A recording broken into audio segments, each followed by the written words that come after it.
What's up again mga kusot, mga karpintero at mga karpintera, and you're now watching here again now channel Karpintero Pinoy TV by Jesus Uber. So ayun guys, for today's vlog, bibisitahin natin yung project natin na nilapit sa atin ng ating client dyan sa Mandaluyong Pines Peak, dyan yan sa Cityland. Makikita yan sa Mandaluyong, sa Tower 1 tayo. Syempre, itong client natin na to is lumapit sa atin para humingi ng tulong. Sa ganun is mapunan yung kakulangan ng dati niyang contractor. So kasi ang project na to guys is iniwan siya, tinakbuhan siya ng contractor niya. So lumapit siya sa atin and napag-usapan naman namin yung mga gagawin. And yun nga, medyo tight na yung kanyang budget. So wala na tayo dapat sayangin na panahon at sayangin na pera. Kailangan natin tapusin at pagandahin pa rin ang kanyang unit ng naayon sa kanyang budget. So ayun guys, ano pa hinihintay nyo guys? Samahan nyo ako at puntahan at bisitahin na natin ang kanyang unit. So ano pa hinihintay nyo guys? Let's go! So ayun guys, ulit na tayo sa kanyang site. So ayun guys, as you can see, ang daming hindi natapos. Nung contractor niya, medyo hindi okay to and makalat pa. So yung tiles niya hindi tapos, kitchen hindi tapos, and yung mga cabinet and doors for replacement, and also electrical works ay hindi tapos. Pero huwag kayong mag-alala dahil tutulungan namin kayo sa ganitong mga pagkakataon. So maaari nyo kami maasahan dyan. So ano pa hinihintay nyo guys? Ayusin na natin to. At wag na natin patagalin pa dahil malungkot na ang ating client. Kailangan natin siyang bigyan ng saya. At ano pa hinihintay nyo guys? Let's go! So what's up mga kapuso? Nandito naman na tayo ngayon sa Pines Peak. This is a 2-bedroom unit. At ito yung sinasabi ko sa inyo na tinakbuhan ng contractor. At yun nga, tayo naman ay pumunta para matulungan ng ating client.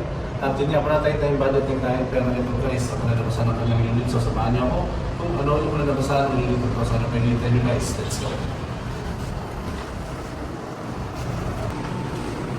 So ngayon guys, no, dito muna tayo sa kitchen, no? As you can see, no, ito siya before. So hindi mo makikita yung kitchen niya before, no? So dahil nga, tumakbo po niyang contractor, so tayo sa no? So kumain yung binanda ng kitchen. So nagkaroon tayo ng bagong kitchen dito. So as you can see, push back naman ito.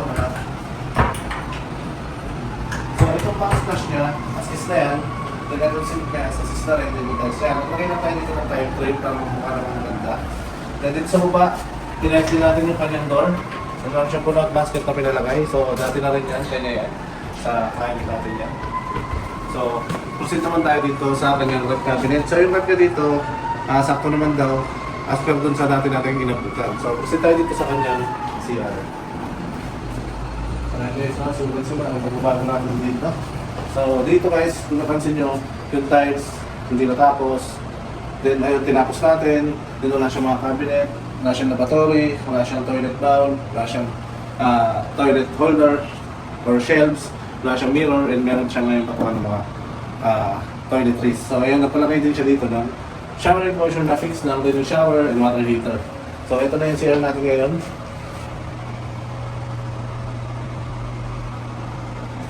So proceed naman tayo sa next area.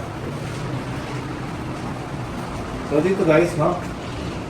Dun sa plano ng ating client, so meron siyang overhead cabinet and bench couch, no? So ito guys, para sa kanyang dining, ito yung gusto niya.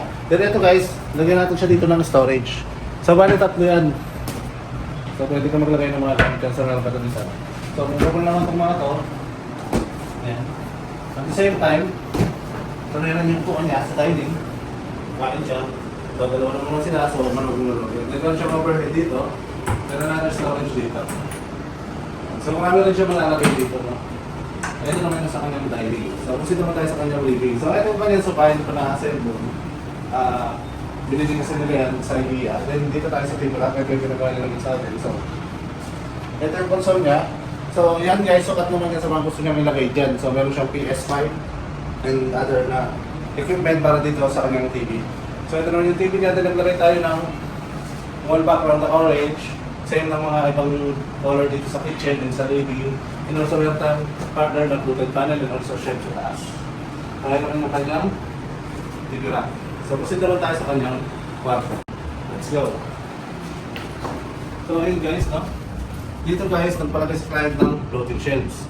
So dito kasi, gusto niya lang naman floating. So ginawa ko is kinarl ko. Siyempre, pag-blend ko sila dito, punta sa kanyang closet.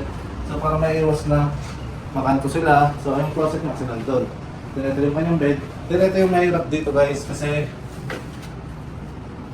ito guys, wala sa eskwala yung wall niya. So gusto ni client, itong table is ma-perfect yung fit na hindi nakatagilid kasi makakasagabal sa kama niya. At the same time, yung kama niya is madiretso. So naglagay tayo ng cladding dito para ma-perfect yung fit ng table and ng bed. And meron siyang open cabinet there. Kaya na paglalagyan niya pa ng kanyang mga gamit. So ayun guys, so ibang works natin dito is painting works, and also light replacement, electrical works, and also tiling works.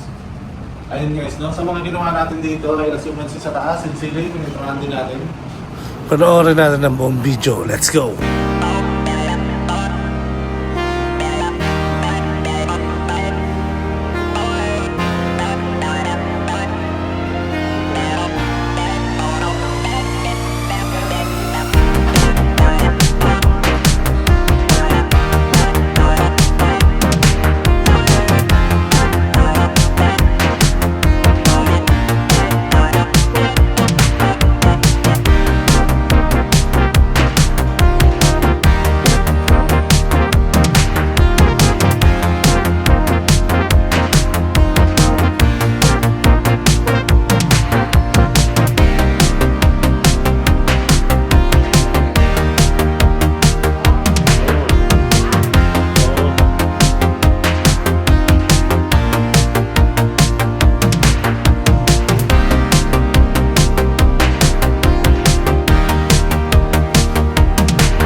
So yun guys, nakita nyo naman, syempre tinapos natin yung proyekto natin, no?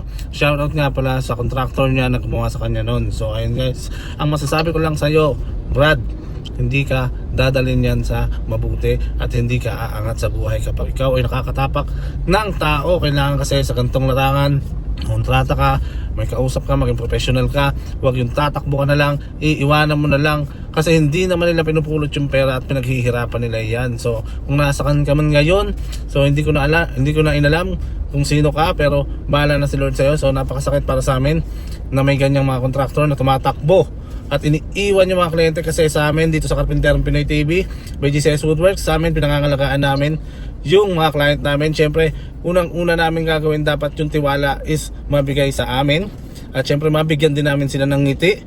Pero kayo, anong ginagawa nyo, no?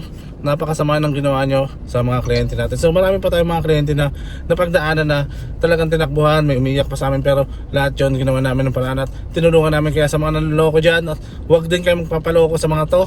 So sa mga client natin at sa mga nanonood, no, maging mapanuri kayo at huwag kayo basta-basta maniwala, lalong-lalo na sa mga mura, dahil hindi nyo alam kung saan pupunta yung proyekto na yan. Kasi yung iba, kala nila nakamura sila, pero hindi talaga nila alam kung paano yun estimate ng mga gantong proyekto. Kaya yun, pagdating ng huli, hindi nila alam, ubos na yung pera, wala pa silang nakagawa. Kaya gagawin nila, tatakbo na lang.